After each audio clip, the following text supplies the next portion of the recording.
துன்யாலேயே மூமின் அல்லாஹ் சுப்ஹானஹு வ தஆலா நீங்க எப்படி ஜனாசாவை கழுவி குளிப்பாட்டி கொண்டு போய் அடக்கம் பண்ணீங்களோ, ஒரு மூமின் இந்த உலகத்தில் இருக்கும்போது அல்லாஹு தஆலா அவனை கழுவி கொண்டே இருக்கிறான், குளிப்பாட்டி கொண்டே இருக்கிறான். தெரியுமா உங்களுக்கு?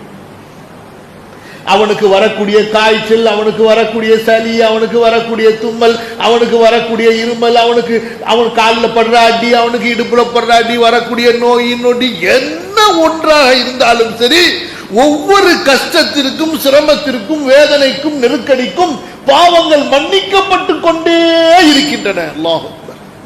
பாவங்கள் தொடர்ந்து மன்னிக்கப்படுகின்றன. ஒன்று செய்தா பாவம் மன்னிச்சாச்சு. இன்னல் ஹஸனாத்து யுத்ஹிபுன ஸய்யிஆத். லொஹர் தொழுதீங்களா, சுபுஹ்ல இருந்து உள்ள பாவங்கள் மன்னிக்கப்பட்டு விட்டது. அஸர் தொழுதீங்களா, லொஹர்ல இருந்து அஸர் வரை பாவங்கள் மன்னிக்கப்பட்டு விட்டன. வஸ்ஸலவாத்து முகஃபிராத்துன் லிமா பைனஹுன்ன மஜ்துனிபத்தில் கபாயிர் மஜ்தனபல் கபாயிர். நீங்க பெரும்பாவங்களை செய்யாம இருந்தாலே இந்த எல்லா சிறு பாவங்களையும் அல்லாஹு தஆலா மன்னித்துக் கொண்டே இருக்கிறான்.